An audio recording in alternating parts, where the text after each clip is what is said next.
The number of fighters we have in Pakistan with high potential to end up in the big leagues in the world is too damn high. But do all these athletes deserve to be in the top organizations in the world? Why is it that all these athletes are not getting picked by these big promotions and not getting the contract that they think they deserve?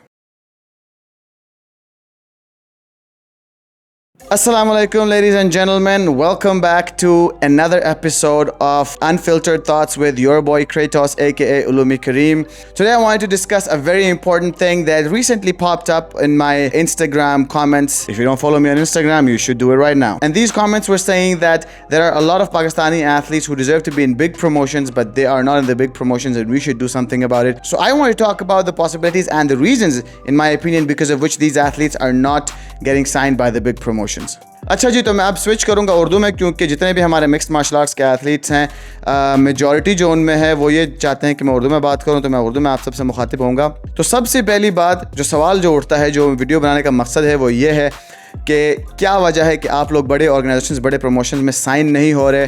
क्या support का मसला है? क्या sponsorship का मसला है? कौन आपको सपोर्ट करेगा? कौन स्पॉन्सरशिप करेगा?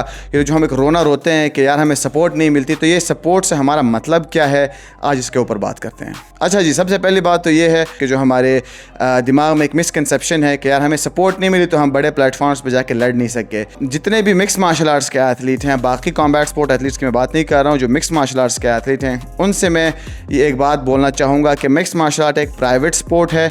इसको गवर्नमेंट का भी सपोर्ट नहीं करेगी, इसको गवर्नमेंट का भी सपोर्ट नहीं कर सकती। किसी गवर्नमेंट ने आज तक मिक्स मार्शल आर्ट्स को, दुनिया में किसी गवर्नमेंट ने आज तक सपोर्ट नहीं किया है। दूसरे खेलों को या कॉम्बैट स्पोर्ट्स को गवर्नमेंट इसीलिए जो है ना रिकग्नाइज करती है क्योंकि वो ओलंपिक में शामिल होते हैं, और ओलंपिक का मतलब यह है कि आपके एक मुल्क की नेशनल टीम जा सकती है।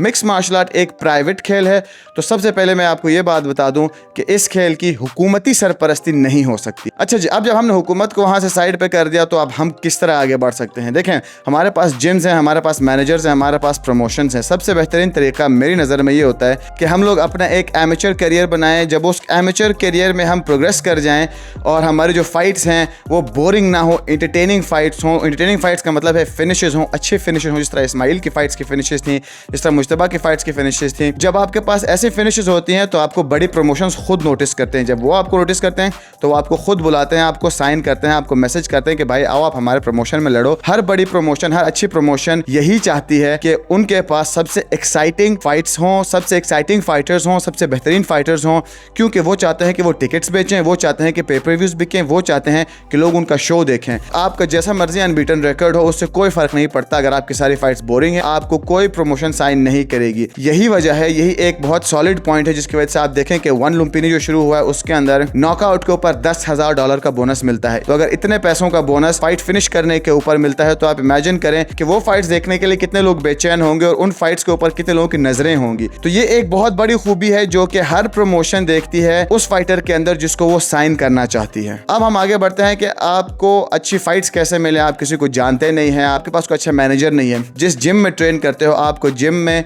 कोई ना कोई ऐसा बंदा जरूर होता है जो किसी मैनेजर के साथ जरूर कनेक्टेड होगा। पाकिस्तान के अंदर गिनती के मैनेजर्स हैं और हर कोई उनको जानता है। जो भी फाइटर अच्छा फाइटर है, जो भी ये चाहता है कि सेलेबल है, वो मैनेजर्स के साथ, उन मैनेजर के साथ कांटेक्ट करे।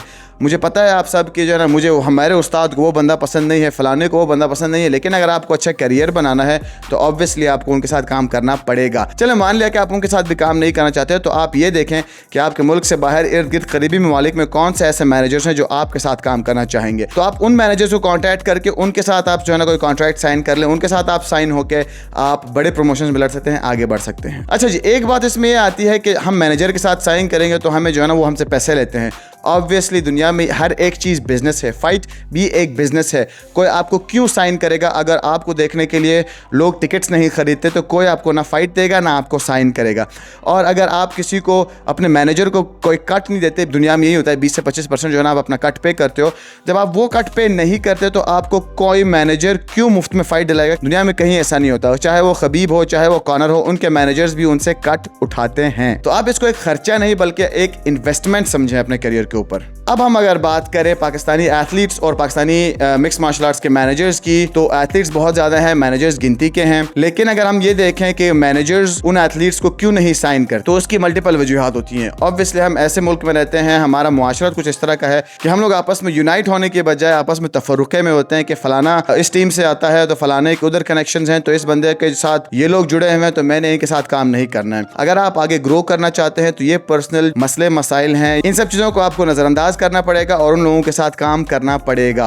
अगर नहीं करना चाहते तो उसका भी मैंने आपको ऑल्टरनेटिव दे दिया है। अच्छा जी, वापस आते हैं पाकिस्तानी मैनेजर्स और फाइटर्स के ऊपर। तो फाइटर्स अगर देखा जाए कि पाकिस्तानी जो एथलीट्स जो कि इस टाइम सक्सेसफुल हैं, जिनका एक करियर है इंटरनेशनल प्लेटफॉर्म के ऊपर, उनमें से कितने ऐसे लोग हैं जिनको सपोर्ट मिली और कितने ऐसे लोग हैं जिन्होंने खुद पुश किया। शुरू करता हूं जी मैं अपनी बात से, क्योंकि ऑब्वियसली सबसे पहले अगर बात की जाए तो सबसे पहले नजर मेरे ऊपर उठती है कि उलूमी को ये सपोर्ट है, उलूमी को वो सपोर्ट है। जी बिल्कुल, उलूमी को सपोर्ट इसलिए है क्योंकि उलूमी का एक पर्सनल स्पॉन्सर था जिसने उसको स्पॉन्सर किया, थाईलैंड भेजा।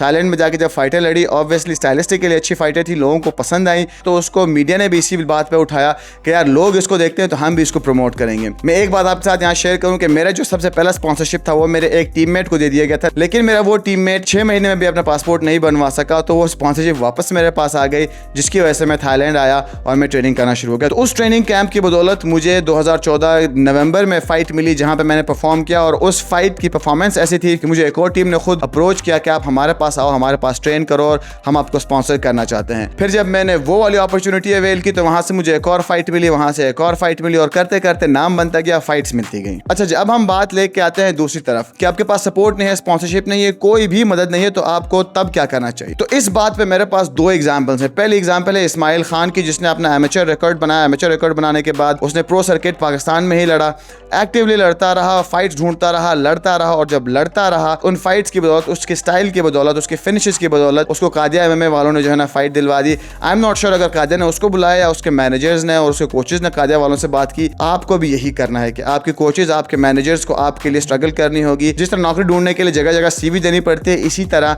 आपके कोचेज को भी, आपके मैनेजर्स को भी आपको फाइट दिलवाने के लिए जगह जगह आपका रिज्यूमे देना पड़ता है।